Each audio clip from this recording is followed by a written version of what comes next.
Alright guys, welcome back to the video. So in this one we're going to be talking about using a step design in your furniture making. So what the heck do I mean by a step design? Well, it's kind of self-explanatory, but basically what it means is that every single piece on here is at a different level from each other. And the goal is that when you do your final glue up, none of your components on here are at the same level to each other. And this makes it so that you don't end up with any kind of flush joinery. Because if you've ever worked with flush joinery before, you know that it's actually very complex to get it right. And in the case of a piece of furniture like this one right here, it would be completely impossible to do. Because on this piece, all these pieces that are stained this dark brown color, that all had to be done before the glue up. And there would be no way after that glue up to go back in, flush up these pieces, and then go through that staining process. If you want to understand the complexity of the staining process that went into this piece of furniture, you can check out last week's video on that specific staining process to understand why it's not really an option after the glue up. So the step design just allows me to safely glue everything up without having to worry about adjusting any of my joinery later on. It lets me fully dial everything in and know exactly how this piece of furniture is going to look before I ever have to put glue on any component that is on here.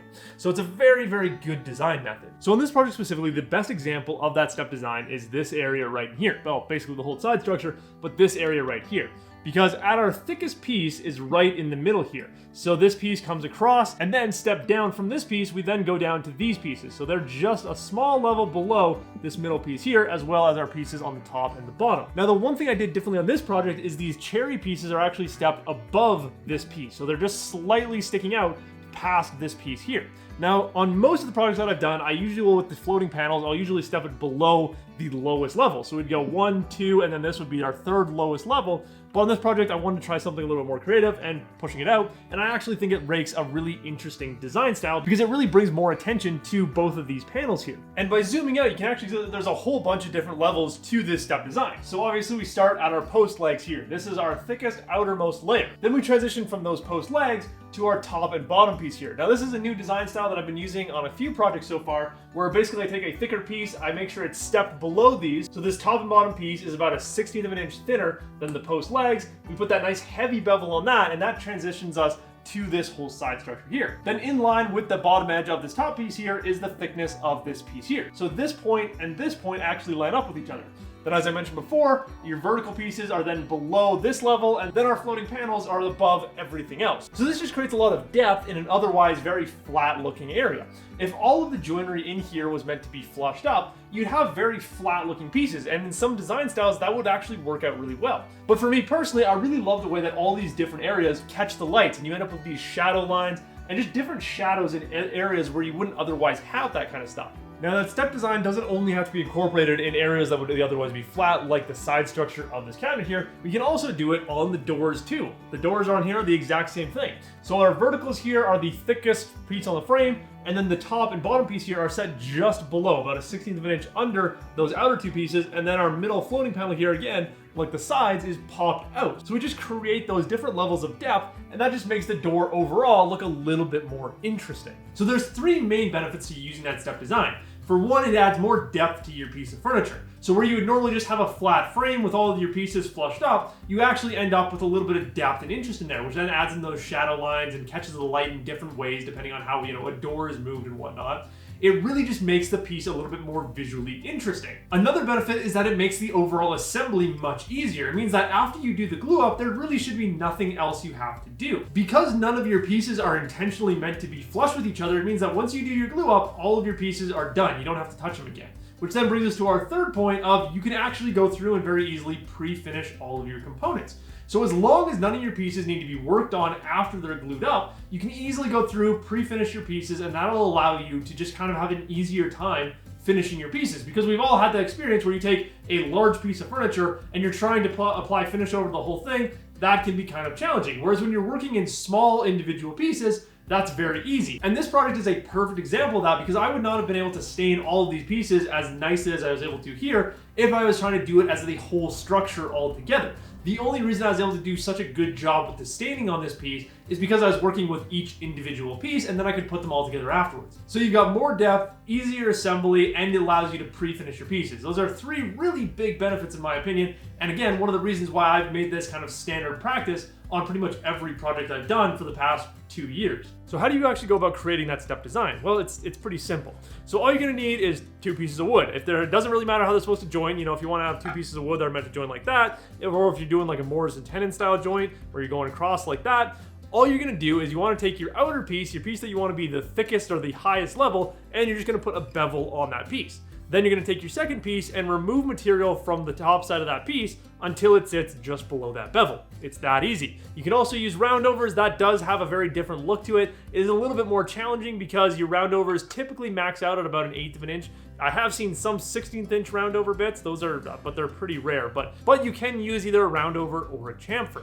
And the goal there is really just to make sure that each piece is just slightly thinner or thicker than the piece before it or after it. So it's really just all about making sure none of your pieces are sitting at the same level and are not flush with each other. It's really simple, and I found that the bevel is my preferred way to work because I can do that with a table saw, a router, a hand plane. It's just a little bit more flexible. Now, typically speaking, when I do this step design, my standard size or my standard steps is usually around a 1/16 of an inch. So jumping back over to our side structure here, this middle piece is 3/4 inch thick, and then these side pieces are 11/16 of an inch thick. That makes sure that all of these pieces are still structurally sound. There's no weakness created by using that step design. Now, the only limitation that you're going to run into with this design style is that you need to make sure you're kind of pre-planning for it in a lot of cases. Now, there are plenty of pieces of furniture that I've built where I forgot to plan for this step design, and I was able to remove enough material to still create that step design. Because when you're only doing like a 1/16 of an inch step each time, it really is not that big of a deal. It's very easy to take a 3/4 inch piece, take it down to 5/8 of an inch,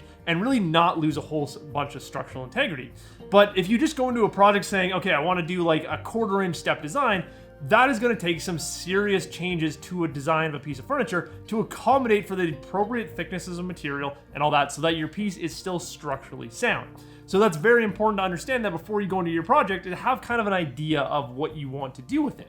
And the other thing that you have to consider with that design process is not just the thickness of your pieces, but the locations of your grooves and whatnot. Because as you're taking material off the front edge, let's say, of one of your pieces, that's mortise and tenon into another piece, that piece is going to get thinner and thinner and thinner. So let's say you have a 3/4 inch piece of material and then a 1/4 inch groove running down that. In order to create your step design, you then need to remove 1/8 of an inch material off of the front side so that it's down below the previous level. So then what you'll end up causing is on the front edge of that piece, you'll only have 1/8 of an inch of material actually holding in your floating panel or whatever is in there. And that can be problematic because you end up with a bit of a weak point here.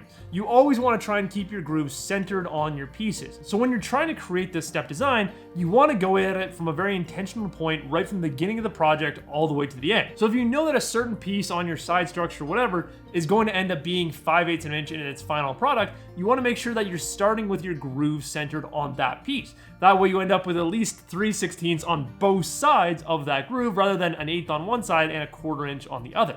You want to make sure that the material on both sides of that groove are as even as they possibly can be. Then as you work your way up through the different steps, you can then continually move that groove to where it needs to be. So on your thinnest pieces, your 5/8 of an inch thick piece, that groove is going to be perfectly centered. On those 3/4 inch pieces, your groove is going to be slightly offset to the back so that that groove lines up with your thinner 5/8 of an inch pieces.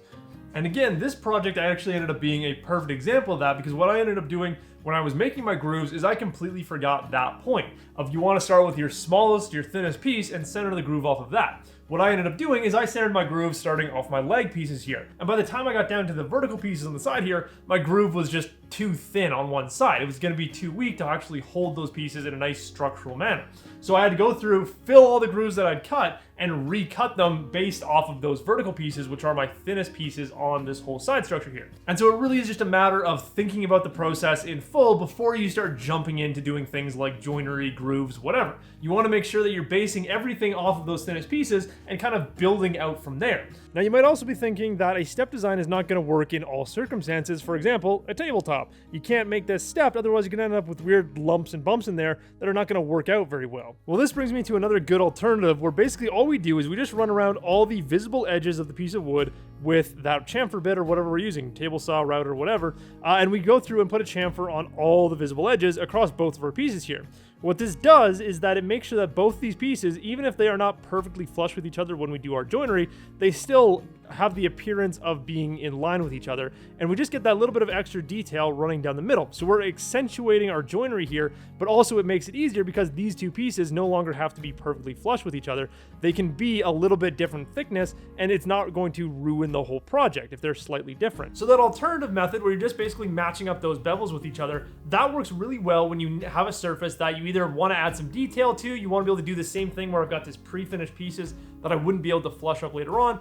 All those things together work really well. Plus the benefit there is that you don't need to change the thickness of your pieces. So by creating those two matching bevels that just line up with each other and not actually changing the thickness of either of those pieces, it allows you to give yourself fairly flat surfaces, or it allows you to create some of that depth and definition on a piece of furniture where you don't have the ability to change the thickness of the pieces. And so that is my process for creating a step design in pretty much every piece of furniture I create. Like I said before, this has become standard practice for me on pretty much every piece I've built over the past 2 years, because it just makes your life so much easier when you're doing a project. And quite literally, if you do that pre-finishing, then as soon as you do your glue up, the project is basically completed. It does have a tendency to make your project just that much easier.